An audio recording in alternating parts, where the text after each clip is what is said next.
দিল্লি ভ্রমণের আগের পর্বগুলি আপনারা দেখেছেন। আজকে এই পর্বে আপনারা দেখবেন ইতিহাসে পাতা থেকে উঠে আসা মুঘল যুগের স্থাপত্য। চলুন তাহলে শুরু করা যাক।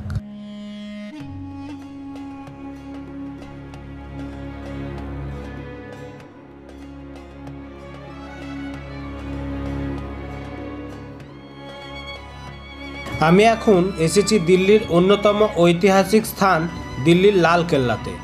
মুঘল সম্রাট শাহজাহান মুঘল সাম্রাজ্য ও ভারতের শিল্পকলাকে যে জায়গায় নিয়ে গেছেন তার তুলনা নেই।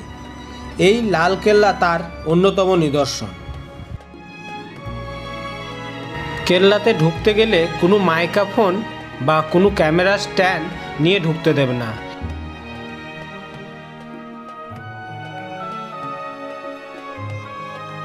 সম্রাট শাহজাহান এই কেল্লাটিকে শত্রুর হাত থেকে রক্ষা করার জন্য প্রাচীরের বাইরে ক্যানেল খনন করেছিলেন এবং সেখানে কুমির ছেড়ে রাখতেন যাতে কেউ পার হয়ে যেতে না পারে।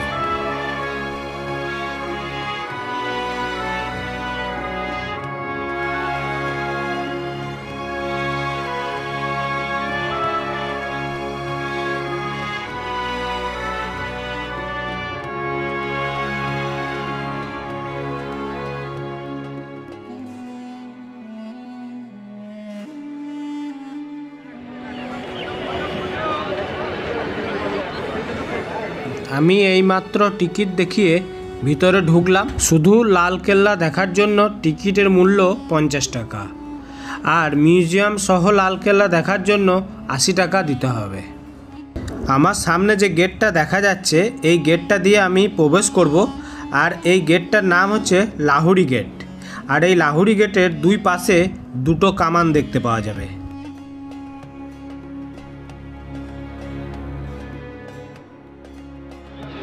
সামনে ঢোকার মুহূর্তেই দেখছেন দুই দিকে দুটো কামান লাগানো আছে। এইখানে একটা আমি দেখতে পেয়েছেন কামান, আর সামনে এখানে একটা কামান লাগানো আছে দেখতে পাচ্ছেন। এটাই হচ্ছে মেন গেট। দেখছি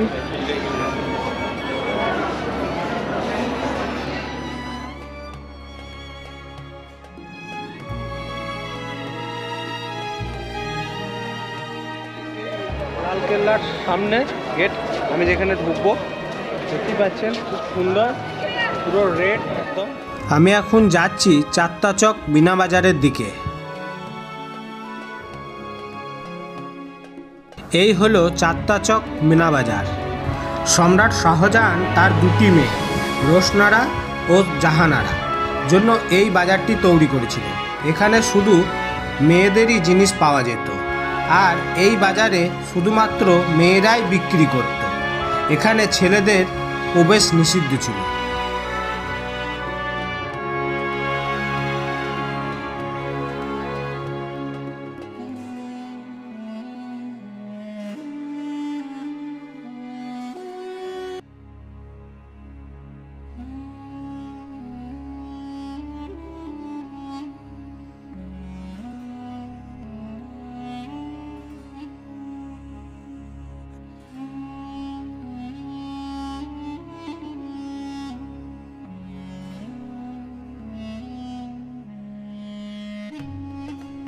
মিনা বাজার থেকে বেরিয়ে ঠিক তার সামনেই পড়বে লাল কেল্লার মিউজিয়াম। আপনারা চাইলে এখানে একবার ঘুরে নিতে পারেন। দিল্লির লাল কেল্লা সোমবারে বন্ধ থাকে, আর বাকি দিনগুলিতে সকাল 9টা থেকে বৈকাল 5টা অবধি খোলা থাকে। দিল্লির লাল কেল্লা দেখতে হলে আপনাদেরকে ওই সময়ের মধ্যে আসতে হবে।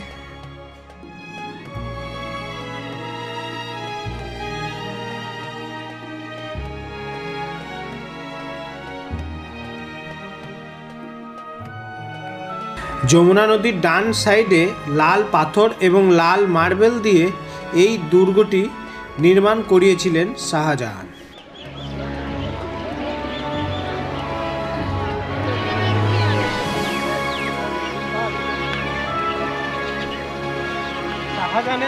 শাহজাহানের এই নির্মিত করা লাল কেল্লা, সেটাই আমি আজকে দেখতে এসেছি। চলুন আর আপনাদেরকেও দেখাতে এসেছি।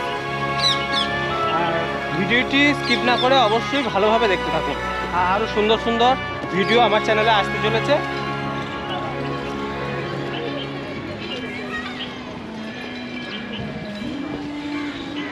আপনারা যখন দিল্লি ঘুরতে আসবেন তখন অবশ্যই এই লালকেল্লা দেখতে ভুলবেন না।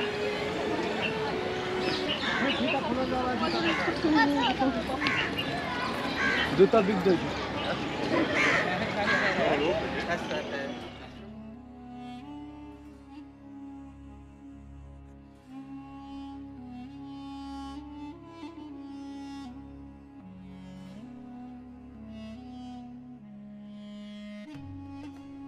এই যে মহলটি আপনারা দেখছেন, এই মহলটির নাম হচ্ছে দেওয়ানিয়াম।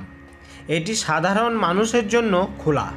এখানে বজরি আজম সাধারণ মানুষের বিচার করত এবং এখানে সম্রাট যে সিংহাসনে বসতেন তার নাম ছিল নাসিমন ইজলে ইলাহি, অর্থাৎ যেখানে ঈশ্বরের ছায়া আছে।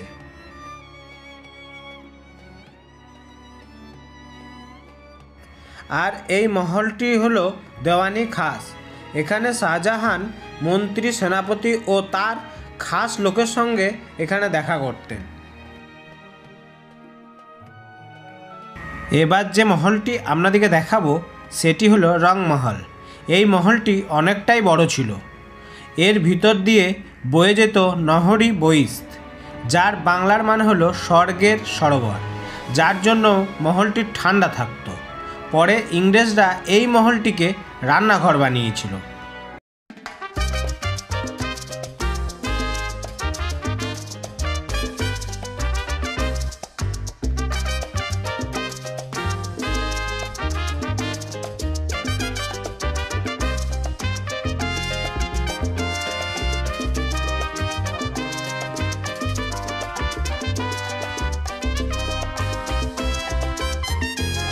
কেমন লাগলো এই দিল্লির লালকেল্লা? যদি ভিডিওটি ভালো লেগে থাকে অবশ্যই লাইক, শেয়ার এবং সাবস্ক্রাইব করবেন। আর সাবস্ক্রাইব করার সঙ্গে সঙ্গে পাশে থাকা বেল আইকনটি অবশ্যই ক্লিক করবেন।